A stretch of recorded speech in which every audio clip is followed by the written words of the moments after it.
Bonjour, je suis Corinne Cristol. Suite à la 11e capsule concernant l'audio du livre que j'ai écrit en 2011, Rupture et réconciliation, la crise au cœur de l'évolution, voici le dernier audio de cette série. Oui, il est grand temps de clore le thème d'une souffrance en dormance, qui explique en partie le chaos, et d'éclore par la décision d'une solution. Afin de cheminer dans le but d'achever une souffrance, il est important de comprendre l'ensemble de ce qui s'est enchaîné et de repérer ce qui se perpétue et qui nous met face à nos limites de manière redondante et éprouvante.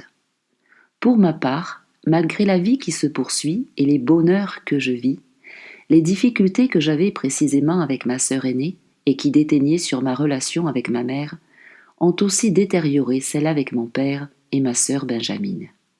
Peu à peu, cela se manifeste par des malentendus et des incompréhensions que je n'arrive plus à clarifier ni avec les autres, ni en moi, jusqu'à pousser à bout la fragilité d'un système défaillant, comme pour nous amener à le transcender. Il est à retenir que tout cela est bien sûr inconscient et se joue à notre insu. Concrètement, je me sens abusée psychologiquement et affectivement par l'épisode précédent relatif à l'héritage. Je ne suis pas d'accord avec l'organisation qu'ils proposent et face à leur insistance, une fois de plus et une fois de trop, je ne me sens pas respectée. Je ne vois plus d'issue à ce ressenti incessant et je vis cet événement comme un reniement à son apogée.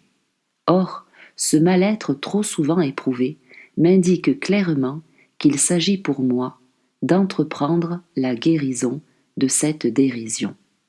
En vérité, très sensible au bien-être des uns et des autres, je réalise que c'est moi que je négligeais. Je n'ai plus d'énergie pour masquer des détails qui deviennent pour moi des énormités. Tout me paraît déformé et amplifié. En passant du cœur à la tête et au corps, tout mon être est saturé et chacune de mes cellules me crie « Stop, j'existe ». De l'insupportable à l'inacceptable, cela me devient invivable. Au comble de la tristesse, mes blessures s'entrechoquent et je suis envahi par une immense colère intérieure.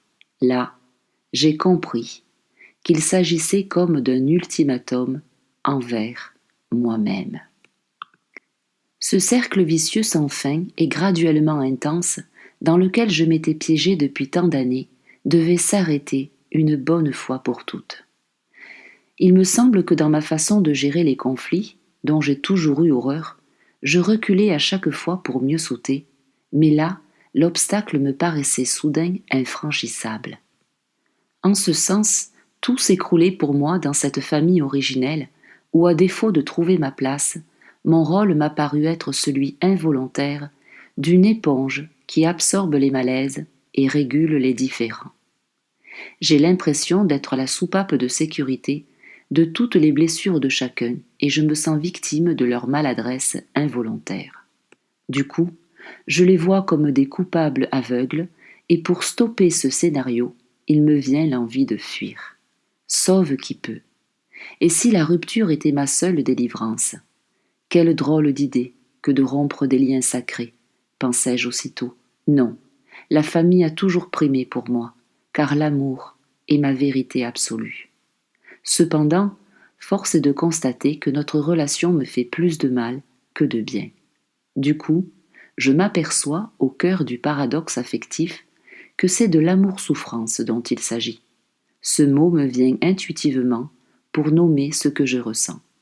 À force de vouloir que tout soit bien, j'étais mal. Décidément, notre réalité est on ne peut plus loin de mon idéal d'amour dans la joie.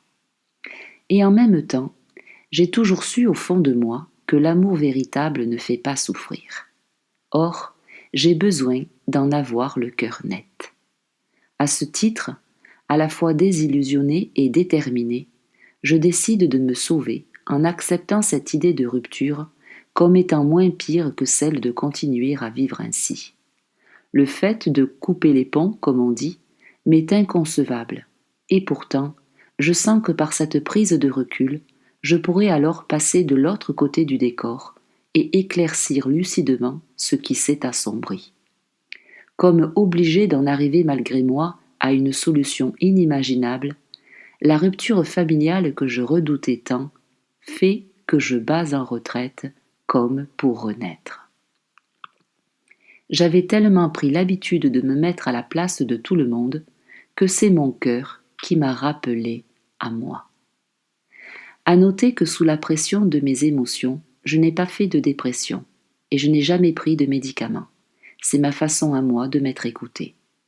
Je décide donc de leur annoncer fermement que j'ai besoin d'air pour prendre soin de moi. Je ne le sais pas encore, mais le cœur serré, je m'apprête à le dilater sans commune mesure pour enfin m'autoriser à vivre tout l'amour qui m'attendait. Bref, j'apprends à m'aimer